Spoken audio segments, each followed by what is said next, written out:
it's Miss Simonsen. I really miss you all. So I have a special story here to share with you today. This is called Dear Mr. Winston. Dear Mr. Winston, from When I Went to the Library, by Ken Roberts. Dear Mr. Winston, my parents said that I have to write and apologize. Dad says he's going to read this letter before it's sent and that I'd better make sure my apology sounds truly genuine. So I am truly, genuinely sorry for bringing that snake into the library yesterday. My parents say that what I did was wrong, even though the cardboard box was shut most of the time, and there was no way the snake could have escaped if you hadn't opened the box and dropped it on the floor. My parents say it's my fault for having brought that snake into the library, and I truly, genuinely apologize. But I still don't know how I was supposed to find out what kind of snake I had inside the box without bringing the snake right into the library so I could look at the snake pictures and then look at the snake and try to find a picture that matched the snake. I told my parents something I didn't get a chance to remind you about before the ambulance took you away. I did come to the library without the snake first. I left the box outside, hidden under a bush, and tried to borrow a thick green book with lots of snake pictures.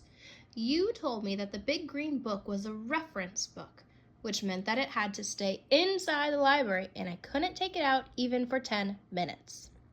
My parents say I still shouldn't have brought the snake into the library, and that I have to be truly, genuinely sorry if I ever hope to catch Galactic Patrol on television again. My parents picked Galactic Patrol because it's my favorite show, and although I'm not sure what not watching a television program has to do with bringing a snake into the library. The people at the library say you hate snakes so much that you won't even touch a book with a picture of snakes on the cover, and that's why you won't be at the library for a few more weeks. If you want, you could watch Galactic Patrol. It's on at 4 p.m. weekdays on Channel 7. There are no snakes on the show because it takes place in space. Did the flowers arrive? Dad picked them out, but I have to pay for them with my allowance for the next 2 months.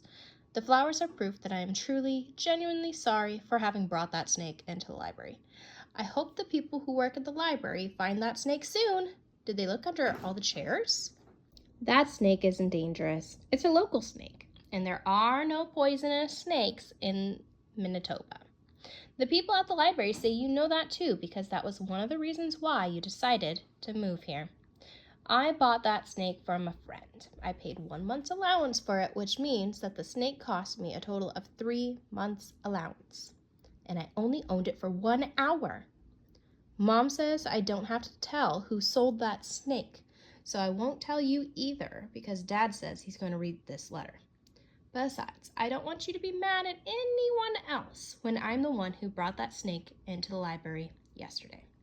I am truly, genuinely sorry.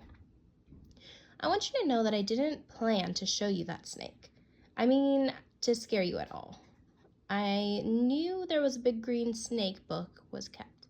I did tell you I didn't need any help, and I did have a snake book open in front of me. So I don't know why you insisted on looking inside the box if you're so afraid of snakes and everything. I don't know why you picked up that box before opening a flap either.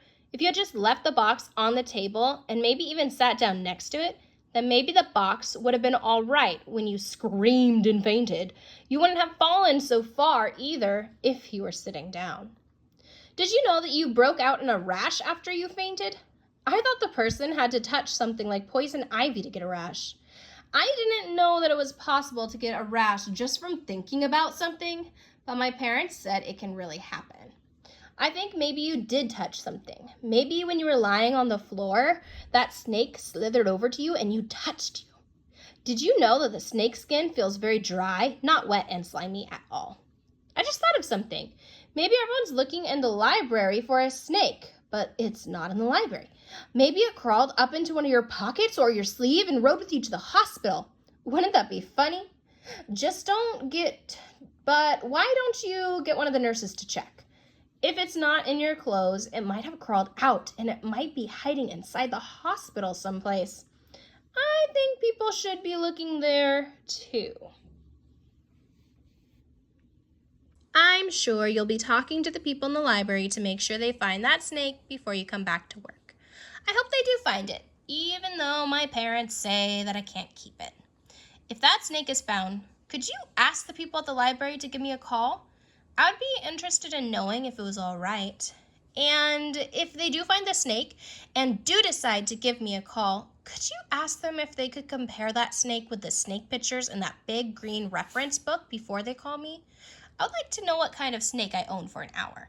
I am truly, genuinely sorry. Your friend, Kara.